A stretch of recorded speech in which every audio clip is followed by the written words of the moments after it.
وہ میں لوگوں کو مارنے میں گزار دوں اور 21ویں سال میں کہوں کہ نہیں اب میں نیک آدمی بن گیا ہوں اور میں اب کسی کے خلاف کارروائی نہیں کروں گا، تو جو میرے ساتھی اس وقت میرے ساتھ چلتے رہے ہیں کہ ان کو میں اگر یہ کہوں گا تو وہ میرے اوپر ہنسیں گے یا میرے ساتھ وہ کیا سلوک کریں گے، آپ بہتر سمجھتے ہیں۔ اسی طرح طالبان کی جو اس وقت مجبوری ہے وہ یہی ہے، ایک طرف تو ان کو اقتدار نظر آ رہا ہے اور دوسری طرف ان کو اپنی ریکگنیشن کے لیے لالے پڑے ہوئے ہیں، اور پھر ساتھ انڈیا کی طرف سے بھی ان کو ان کا ایک نیا جو ہے چیپٹر اوپن ہو چکا ہوا ہے، اور پھر پاکستان کے خلاف وہ ایک ہاسٹائل رویہ رکھتے ہیں۔ حالانکہ چین نے بڑی کوشش کی کہ ان طالبان کو یہ سمجھایا جائے کہ اگر آپ ڈیولپمنٹ چاہتے ہیں اور ریجن کے اندر آپ اپنے آپ کو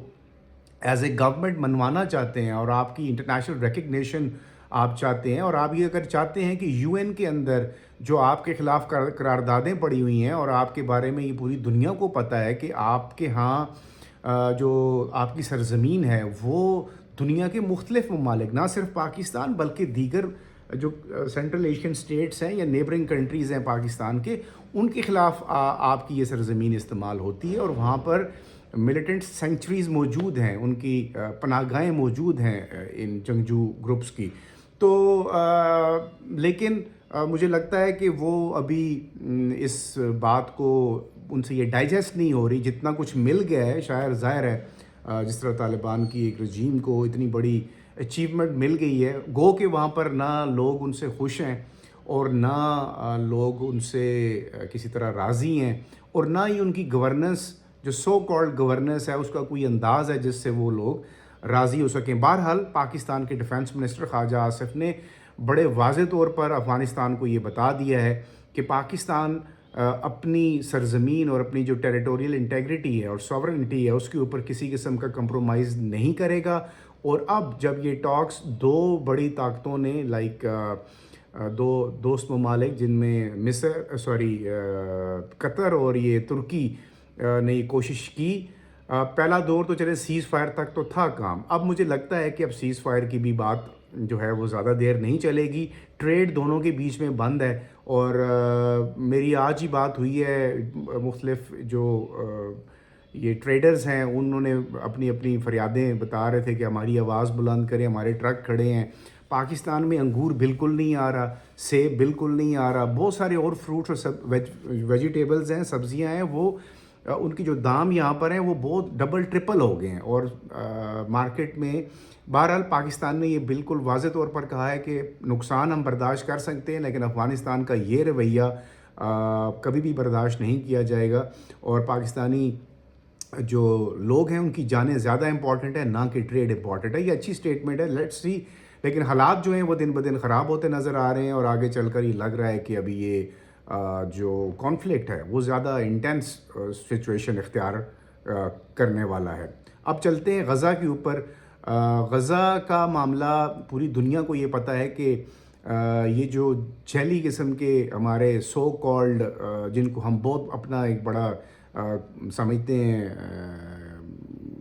آقا اور مولا اور پتہ نہیں کیا کچھ، یعنی میں ان عرب ممالک کی بات کرتا ہوں جن سے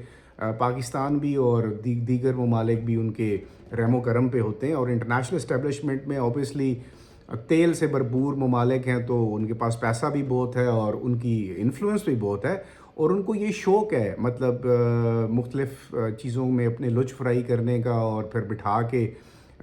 میڈیشن کروانے کا۔ لیکن جھیل سازی میں اور نیک نیتی میں بہت فرق ہوتا ہے۔ غزہ کے معاملے کے اوپر انٹرنیشنلی ایک سازش تیار کی گئی، ان تمام ممالک نے جو اس میں شامل تھے۔ سازش میں اس لیے کہہ رہا ہوں کہ ان لوگوں نے، ان ممالک کے جو سربراہان ہیں انہوں نے جب ان کی پبلک کا پریشر ان کے اوپر ڈیولپ ہوا اور ان کو یہ لگا کہ یار ہم تو بالکل ہی ایکسپوز ہو چکے ہیں، ننگے ہو چکے ہیں، اور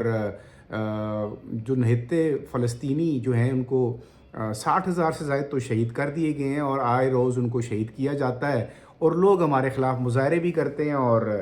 اپنی آواز بلند کرتے ہیں۔ تو اس کا کیا حل ہے؟ ایسا کیا کیا جائے کہ لوگوں کی آنکھوں میں دھول بھی جھونک دی جائے اور ہماری بھی تھوڑی بہت جو کریڈیبلٹی ہے وہ برقرار رہے؟ تو انہوں نے ایک بہترین سا فارمولہ بنایا۔ ڈونلڈ ٹرمپ صاحب نے ان کو بلا کے سائن شائن کروائے اور انہوں نے کہا جی کہ ہم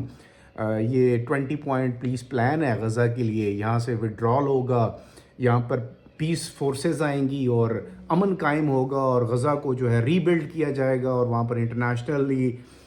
یو این کی طرح کی ایک فورسز جو ہیں وہ ڈپلائی ہوں گی، اور اس دوران کسی کو بھی نہیں چھیڑا جائے گا۔ ایگریمنٹ سائن ہونے کے بعد آج آپ دیکھ لیں، ہفتہ بھی نہیں ہے ابھی، مسلسل وہاں پر اس سیز فائر کی جو ایک نام نہاد سو کالڈ سیز فائر ہے اس کی وائلیشنز ہو رہی ہیں، اور بچوں کو بے دردی سے شہید کیا جا رہا ہے۔ دیکھیں، یہ بچوں کا معاملہ جو ہوتا ہے نا، یہ خاص طور کے اوپر یہ جو اسرائیلی ہیں یہ بچوں کو کیوں مارتے ہیں؟ کیونکہ آپ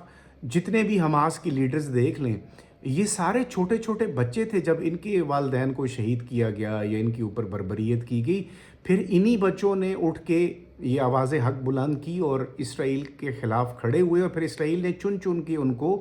شہید کیا ہے۔ تو اب ان کا ٹارگٹ انوسنٹ بچے ہیں۔ اس کی وجہ یہ ہے کہ یہ اسرائیلی یہ صہیونی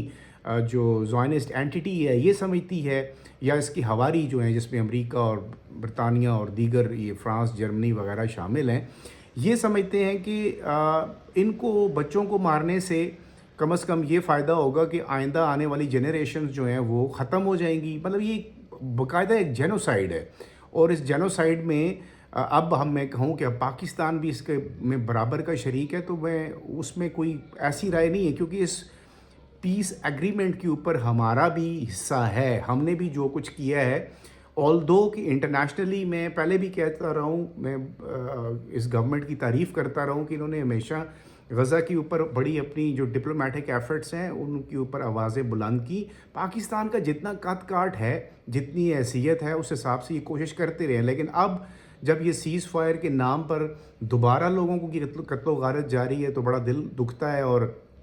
اب یہ مجھے لگتا ہے کہ ہمارے جو حکمران ہیں ان کو یہ احساس ہونا چاہیے تھا کہ کم از کم اس سو کالڈ ایک جو ڈیل ہے جس میں باقاعدہ طور پر ایک صہیونی قوتوں نے یہ ان عرب ممالک کو اپنے ساتھ بٹھا کر لوگوں کی آنکھوں میں دھول جھونکنے کے لیے جو اقدام کیے ہیں، اب انٹرنیشنلی آپ پوچھیں نا کہ سیز فائر کے بعد یہ سیز فائر کی وائلیشنز کیوں ہیں، آپ ان سے یہ پوچھیں کہ لوگوں کو آپ بے دردی سے قتل کر رہے ہیں، مار رہے ہیں، تو وہ آگے سے کہیں گے، آپ کو جواب یہ ملے گا کہ یہ تو سیز فائر کی وائلیشن اس وجہ سے ہوئی کہ وہاں سے ایک سولجر نکل رہا تھا، ایک فوجی نے اس فلاں پہ حملہ کیا، یہ کیا، یہ اس کی ریٹیلیشن ہے، یہ سیز فائر کی وائلیشن نہیں ہے۔ تو ان کی جسٹیفیکیشنز ویسٹ اور ایسٹ والا سین ہے کہ مغرب کے اندر جو ایک ڈبل سٹینڈرڈز ہیں وہ ابھی بھی برقرار ہیں، اور آج غزہ اس وقت بالکل بلیڈ کر رہا ہے اور بے دردی سے ان لوگوں کو شہید کیا گیا، اور وہ جو ہیومینیٹیرین کرائسس ہے وہ پہلے سے بھی زیادہ ہوتا جا رہا ہے، اور نہتے لوگ ہیں، ان کے پاس کوئی اسلحہ نہیں، کوئی ہتھیار نہیں، اور ان کو باقاعدہ طور پر ایئر سٹرائکس کے ساتھ، بمباری کے ساتھ مارا جاتا ہے، اور اسپتالوں کے اندر ادویات نہیں ہیں، اور نہ ہی وہ جو ٹرک ہیں ادویات والے ان کو کوئی اندر آنے دیتا ہے۔ تو مجھے بتائیں، اب یہ انٹرنیشنل کمیونٹی جس میں اب ہمارا بھی حصہ ڈل گیا ہے، تو یہ اب کس طرح کا سیز فائر ہے، اور یہ سیز فائر کو جسٹیفائی کیسے کریں گے؟ ان لوگوں کو شرم آنی چاہیے کہ آپ لوگوں کی جانوں کے اوپر تو کم از کم اس طرح کی ایگریمنٹس کرتے ہیں جن کے اوپر لوگوں کو بے دردی سے شہید کیا جاتا ہے۔ دعا یہی ہے کہ غزہ کے اندر جو اللہ تعالیٰ جو ہے ان لوگوں کے اوپر رحم کرے، اور جلد از جلد جو صورتحال ہے وہ بہتر ہو، لیکن حالات جو ہیں وہ دن بدن خراب ہوتے نظر آ رہے ہیں۔